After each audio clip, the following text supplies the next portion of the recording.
It is a process called fleshing, the scraping off of unwanted material on a piece of cow skin due to be transformed into leather.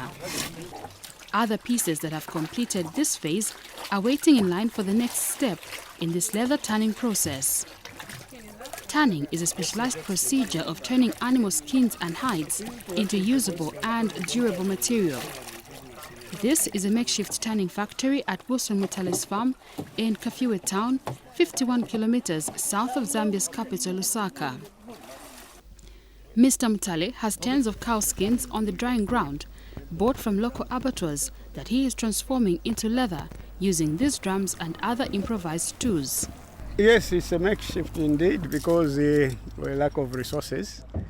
To put up a tannery, a small tanning unit, we need something like 500,000 USA dollar. So, but I think even $50,000, we can put up a small tanning unit. He has engaged a handful of employees to help him get his work done, including his daughter, Mwewa. I help out with the tanning, I help with changing of water, putting hot water.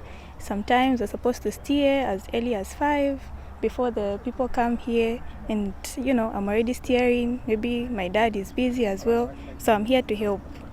By 1974, only one tannery existed in Zambia. The figure swelled to 5, but it has since contracted to 2.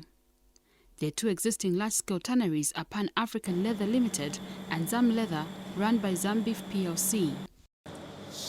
Pan-African Leather occupies premises that have historical significance because it runs what used to be called the Small Industries Development Organization, commonly referred to as SIDO.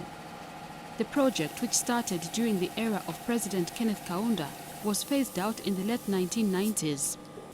The facility changed several hands before Pan-African set base. Zambia, we have big hides, big size hides, and the thickness we call substance. Size and substance is perfect. The hides are good quality, like it's a South American hides. Tanneries are helping to sustain leather processing in businesses like those of 63-year-old Moses Nachibanga in Kafue town. In 1988, Mr. Nachibanga, a former employee of SIDO, used his experience to set up this all-in-one factory, and over time, he has specialized in making executive shoes. I needed it to grow. We can expand, we employ more people, have a very big shop. With the resources at his disposal, Mr. Nachibanga produces only 20 pairs of shoes on a weekly basis, numbers that are similar to Stephen Mwanga, whose small-scale venture sits in the heart of Lusaka's Kanyama township. Stephen only started his business in 2014. People are supporting us, and you know how we Zambians are. I think these local things, they are not good and stuff. Yeah, but some, they are supporting us. Yes, otherwise the business is risky. The prospects of job and wealth creation from the Zambian leather subsector attract regional interests. Trading bloc COMESA, through its African Leather and Leather Products Institute, sited in Addis Ababa, Ethiopia, observes that Zambia can generate substantial revenue benefiting the country and the sub-region. Zambia is one of the countries that have also quite appreciable number of livestock resource.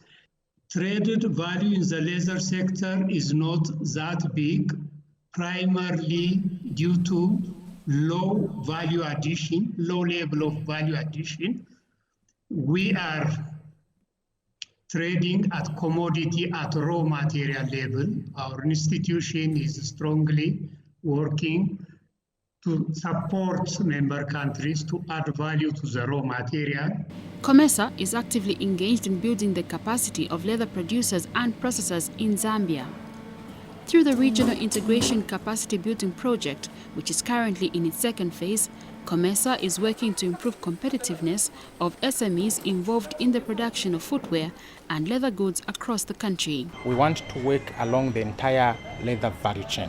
So starting from the technical skills, coming to entrepreneurship skills, as well as exposure to the markets. The Zambian government acknowledges that little effort has gone into value addition.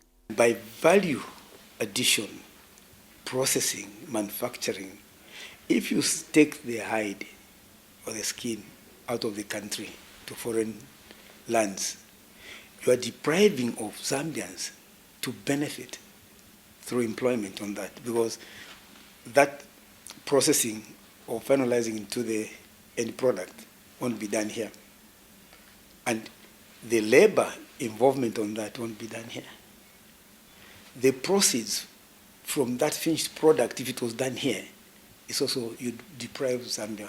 For the market players, the industry would be different if government resolved to buy its footwear, especially for the military, from the local producers. We are looking at the police, ZNS, Zambia Army, Zambia Air Force. If these people could be buying from us, it means our production will also go up. In response, government says local supplies for footwear will be considered.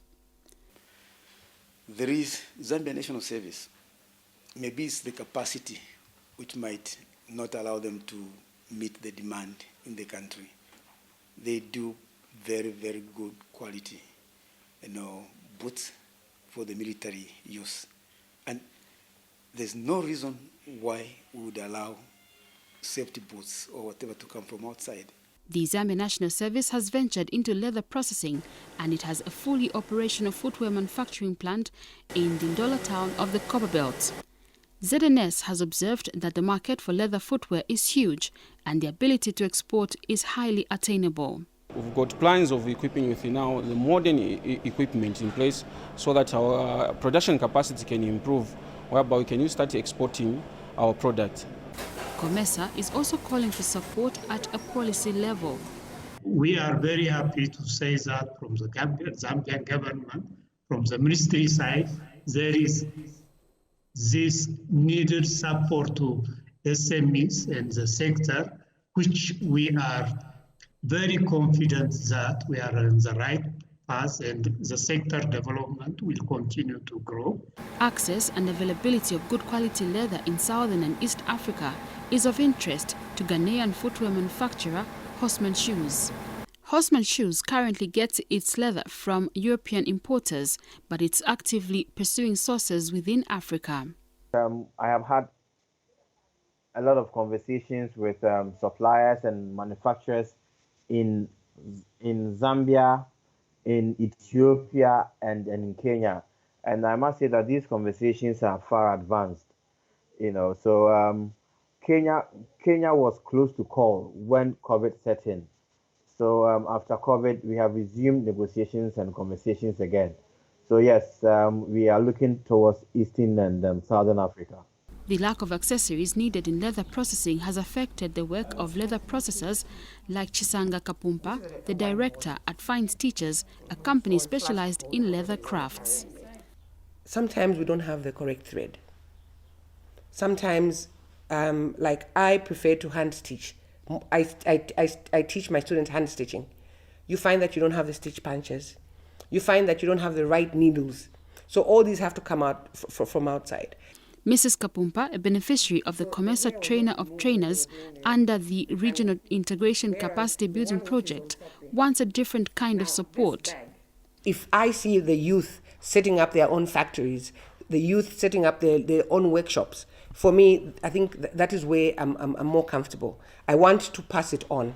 The growth of the Zambian leather sector is dependent on the implementation of strategic interventions, which are in line with the country's overall vision and aspirations documented in the Vision 2030 and supported by the various national development plans. This would surely have a multiplier effect generated by its linkages with subsectors like transport and logistics, chemical, textile, and other service providers.